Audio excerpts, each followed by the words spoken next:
Tem uma vontade irresistível de saborear a melhor informação? Dos artigos de opinião até ao acesso antecipado aos Podcast Plus e muitas mais vantagens em ser assinante Observador. Desfrute de tudo como se fosse a última dentada.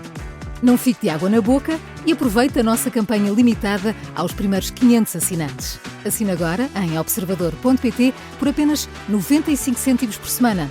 É o preço de um pastel de nata.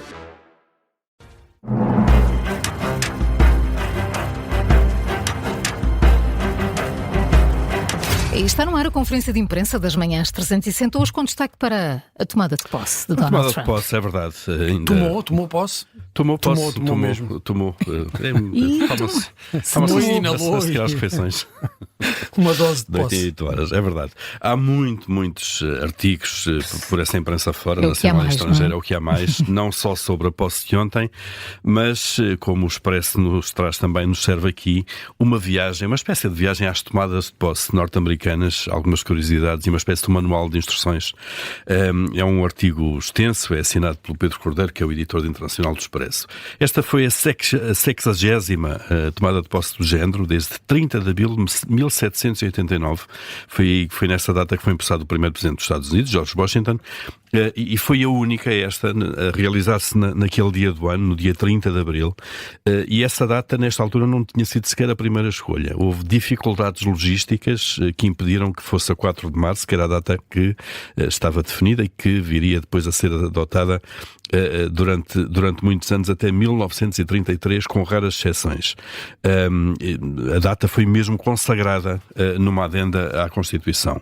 E só em 1937, portanto há pouco menos de 100 anos, é que houve uma nova adenda que fez passar a data da tomada de posse do presidente americano para 20 de janeiro.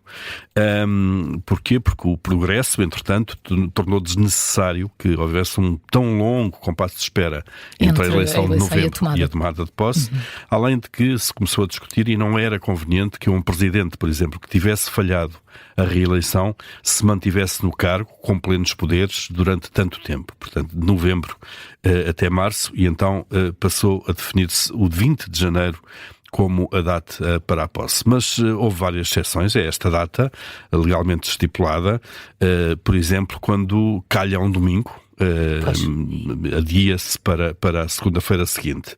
E não houve comemorações públicas em 9 ocasiões. 8 em que o Presidente morreu em funções.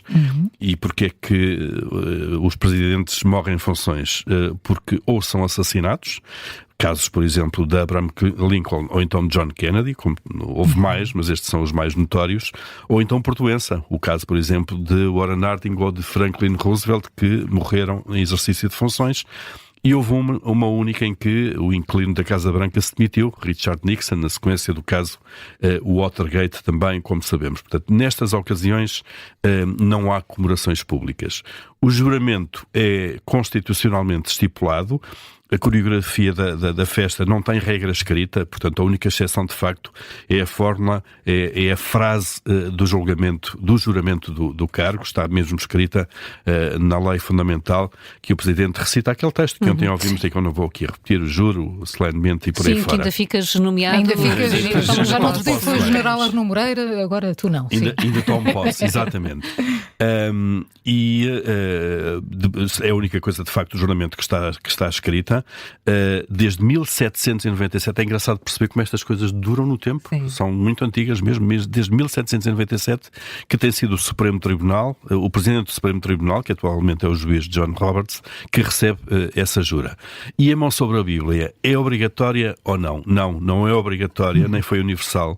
Prescindiram dela alguns presidentes. John Quincy Adams, por exemplo, em 1825, ele preferiu um livro de direito para colocar a mão no momento do juramento. Theodore Roosevelt, Lyndon Johnson também prescindiram da Bíblia. Tudo, de facto, o que é o juramento depois toda a cerimónia, o discurso, as paradas, os desfiles, os bailes, os banquetes, fica à descrição do empossado, portanto nada daquilo é obrigatório ou está definido no manual de instruções. O local da cerimónia também não é fixo, embora aquela escadaria ocidental do Capitólio seja mais comum, foi lá que foi feita a tomada de posse nas últimas 4 décadas, também já foi utilizada a escadaria oriental desse edifício. Este ano foi no interior, devido à previsão de tempo que havia, muito frio, eventualmente chuva e neve. Dava para perceber que estava muito frio quando eles estavam a chegar à Casa Branca. Sim, depois da saída, quando foram levar E eu falei com o Bruno Cardoso Biden. Reis, há pouco, no Gabinete de Guerra, e ele dizia que, de facto, está sol, mas está o vento é tão frio que é difícil andar ali que não pelas ruas. sai dali, de facto. Portanto, sempre em Washington, naqueles locais, mas nem sempre foi assim. Outras vezes também foi em Nova Iorque e Filadélfia, foram as anteriores capitais do país, e em Washington depois também já foi na própria Casa Branca. Há mais detalhes com gafes e por aí fora das tomadas de posse. Todo o manual. É muito. Eu li esse Expresso. artigo também, tem detalhes deliciosos sobre cada uma das tomadas de posse. Exatamente.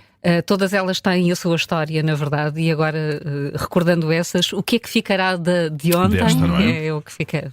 Vamos ver. Para já há muitas reações, e agora neste contexto de redes sociais, o Observador tem um artigo, o Tiago Queiro esteve a recolher os momentos mais insólitos e aqueles que têm tido mais tração nas redes sociais. O artigo chama-se Os Momentos Mais Comentados do Dia da Tomada de Posse de Trump. São vários, mas são sobretudo 3. Primeiro, a reação de Hillary Clinton, quando Trump anunciou que ia mudar o nome do Golfo do México para Golfo da América. Ela estava sentada na segunda fila atrás de Kamala Harris, baixa a cabeça e ri-se das palavras de Trump. Esse momento, esses segundos, estão a correr as redes sociais e estão a marcar este dia, mas há, claro, também o momento do beijo, ou do quase beijo, O podemos Bluetooth, dizer. vamos chamar o beijo Bluetooth. Isso é muito bom, não tinha ouvido ainda. Porque ele não chega, não é? Pois não chega. Isto foi antes do discurso, pouco depois de Trump ter prestado juramento, com as tais palavras que o Paulo ia recordando. Tentou dar-lhe um beijo na cara, não consegue, e nas redes sociais estão a multiplicar-se também chapéu. as reações. Aquele Fica chapéu. assim no ar. Fica assim no ar.